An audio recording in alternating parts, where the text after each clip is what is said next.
চতুর্থ দফার লিস্ট তো প্রকাশিত হলো, কিন্তু এই বিধায়করা কোথায়? টিকিট পেলেন না বিজেপির বেশ কয়েকজন বিধায়ক। হ্যাঁ, একদম ঠিক শুনছেন, তৃণমূল কংগ্রেসের মতো একই স্ট্র্যাটেজিতে এবার বিজেপিতেও দেখা যাচ্ছে। সিটিং এমএলএদের মধ্যে বেশ কয়েকজন টিকিট পেলেন না। তার মানে শুধু জিতলেই হবে না, 5টা বছর কিন্তু একেবারে নিজেকে প্রমাণ করতে হবে।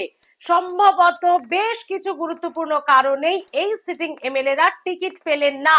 কোন কোন বিধায়ক টিকিট পেলেন না আসুন আপনাদেরকে জানাবো। শুরুতেই চলে যাব উত্তরবঙ্গে। তার কারণ উত্তরবঙ্গ তো বিজেপির শক্ত ঘাঁটি, যেটা দখল করতে মরিয়া এবার তৃণমূল। তো সেই দখল করতে যাতে তৃণমূল না পারে, সে কারণে আরো খানিকটা কঠিন একেবারে স্ট্রং অ্যাকশন নিয়ে বিজেপি নেমে পড়েছে। যেখানে যেখানে কিছু কিছু ত্রুটি বিচ্যুতি পাওয়া গেছে সেখানে আর নো রিস্ক। কিরকম? নাটাবাড়ি, বিজেপির দখলে থাকা 2021-এর নাটাবাড়ি বিধানসভা কেন্দ্র, সেখানে মিহির গোস্বামী ছিলেন বিধায়ক। তিনি 2021-এ বিধায়ক, তিনি সেখানকার এখনো পর্যন্ত সিটিং এমএলএ। এবার তাকে বিজেপি আর টিকিট দিল না। তার কারণ তার শারীরিক অসুস্থতার জন্য তিনি কাজে ততটা মনোনিবেশ করতে পারছেন না, পেরে উঠছেন না শারীরিকভাবে। সে কারণে নো রিস্ক। সেখানে গিরিজা শঙ্কর রায় কয়েকদিন আগে তৃণমূলকে বেশ খানিকটা নিজের উষ্মা নিজের ক্ষোভ প্রকাশ করলেন, তৃণমূলকে এক হাত নিলেন। শ্রমিক ভট্টাচার্য, শুভেন্দু অধিকারীর সঙ্গে বসে তিনি বিজেপি জয়েন করলেন এবং তারপরে দেখা গেল তার ফসলও তিনি পেলেন বা তার পুরস্কারও তিনি পেলেন। কি না, নাটাবাড়ি থেকে প্রার্থী হলেন বিজেপির তরফ থেকে গিরিজা শঙ্কর রায়। এবং এই নাটাবাড়িতে মিহির গোস্বামী কিন্তু টাফ ফাইট দিয়েছিলেন। কিরকম? 11% কাছাকাছি ছিল তার জয়ের ব্যবধান। নিকটতম প্রতিদ্বন্দ্বী থেকে 11% কাছাকাছি ছিল তার জয়ের ব্যবধান 2021-এ। সেকেন্ড আমরা বিধায়কের তালিকায় চলে আসি, যারা চতুর্থ তালিকা চতুর্থ দফা পর্যন্ত সিট পেলেন না বা কোনো রকম ভাবে টিকিট পেলেন না। তিনি হলেন আরামবাগের বিজেপি বিধায়ক মধুসূদন বাগ। আরামবাগে বিজেপি বিধায়ক ছিলেন তিনি, মানে এখনো আছেন, তিনি বিদায়ী বিধায়ক। তবে 2021-এ তাকে বিজেপি টিকিট দিলেও 2026-এ মধুসূদন বাগকে টিকিট দিল না বিজেপি। হাড্ডাহাড্ডি লড়াই, সেখানে যেটা টাফ ফাইট সেটা কিন্তু ইতিমধ্যেই বিজেপি জানে এবং সে কারণেই বিজেপি কিন্তু সেখানে আর মধুসূদন বাগকে টিকিট না দিয়ে এবার হেমন্ত বাগকে টিকিট দিল। মধুসূদন বাগ কিন্তু এই 2021-এ এখানে হাড্ডাহাড্ডি লড়াই করে মাত্র 3%, মানে কানের পাশ দিয়ে বেরিয়ে গেছে, মাত্র 3% ছিল তার ব্যবধান। এখানেই বিজেপি হয়তো মনে করছে যে আসনটা ফসকে যেতে পারে, সে কারণে হেমন্ত বাগকে তারা প্রার্থী করেছে। এরপর আসবো হুগলির গোঘাট। একদিকে আরামবাগ, অন্যদিকে আরেকটা জেতা সিট বিজেপির হুগলির গোঘাটে বিশ্বনাথ কারককে প্রার্থী করেছিল 2021-এ, তিনি জিতেছিলেন। তিনি এখনকার বিদায়ী বিধায়ক। মাত্র 2% কাছাকাছি ছিল জয়ের ব্যবধান। ভাবুন, মানে হারতে হারতে জিতে গেছিলেন এই বিশ্বনাথ কারককে। ইতিমধ্যে জানা যাচ্ছে যে আর প্রার্থী করলো না বিজেপি। বিশ্বনাথ কারকের বদলে এখানে প্রশান্ত দিগারকে প্রার্থী করেছে বিজেপি। বিশ্বনাথ কারক 2021-এ জয়ী বিধায়ক এবং 2026-এ টিকিট পেলেন তার জায়গায় প্রশান্ত দিগের। আবারও চলে আসি এবার ইংলিশ বাজার, অত্যন্ত চর্চিত নাম, যিনি একদম বিজেপির পোড় খাওয়া নেত্রী বলা যেতে পারে, শ্রীরূপা মিত্র চৌধুরী। চর্চিত নাম, যিনি এখনো বিজেপির চতুর্থ প্রার্থী তালিকাতেও জায়গা পাননি। আরো কয়েকটা সিট বাকি আছে, তার মধ্যে শ্রীরূপা মিত্র চৌধুরী থাকবেন কিনা সেটা সময়ই বলবে, বা এনারা থাকবেন কিনা যারা পাননি এখনো পর্যন্ত বিদায়ী বিধায়ক, সেটা সময় বলবে। তবে শ্রীরূপা মিত্র চর্চিত নাম, ভোটিং পার্সেন্টেজটাও তার জয়ের ব্যবধানটাও ভালো ছিল, 9% কাছাকাছি ছিল তার জয়ের ব্যবধান নিকটতম প্রতিদ্বন্দ্বী থেকে 2021-এ। কিন্তু বিজেপি তাকে 2026-এ টিকিট দিল না।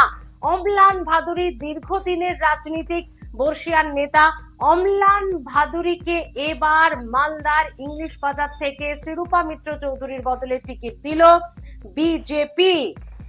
ময়নাগুড়ি একেবারে যাকে বলে বহু চর্চিত আসন, কারণ এই ময়নাগুড়িতে কৌশিক রায় 2021-এ তিনি এখানে 34% ভোট বাড়িয়েছিলেন 2016 থেকে।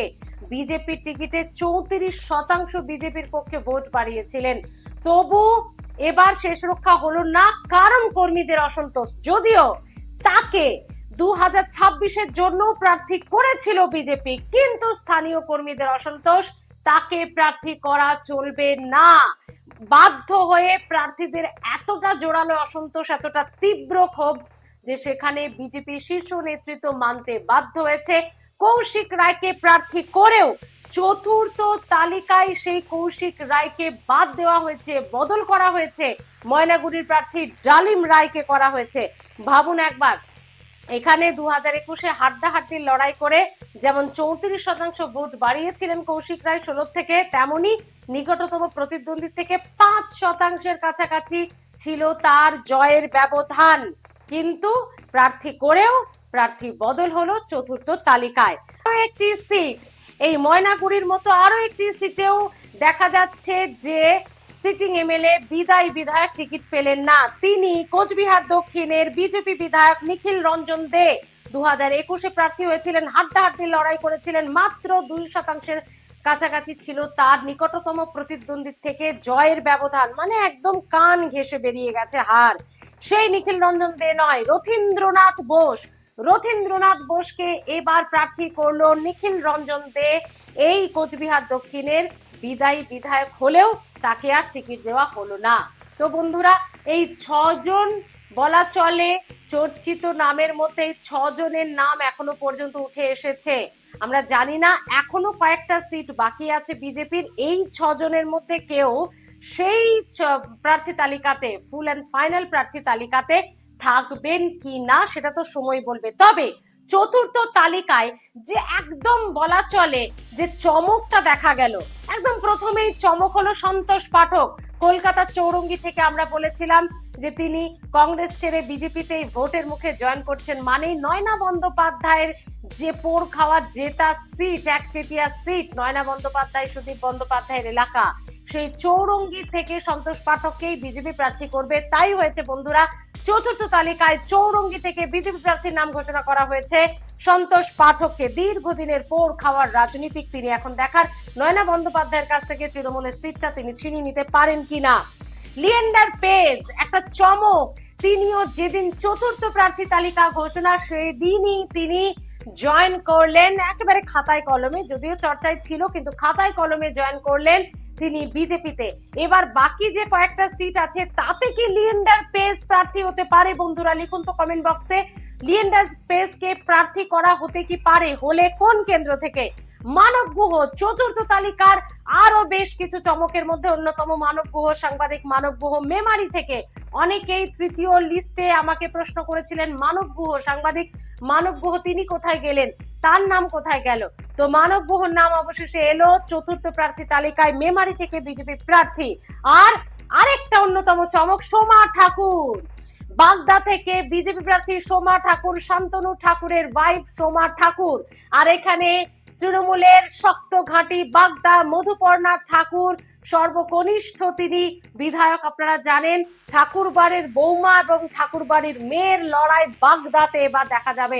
মধুপর্ণা ঠাকুর বনাম দেখা যাবে সোমা ঠাকুর, বৌদি ননদের লড়াই, বৌমা মেয়ের লড়াই, ঠাকুর বাড়ির লড়াই এবার বাগদা বিধানসভায়। তো বন্ধুরা, এই চমকগুলো তো অবশ্যই ছিল।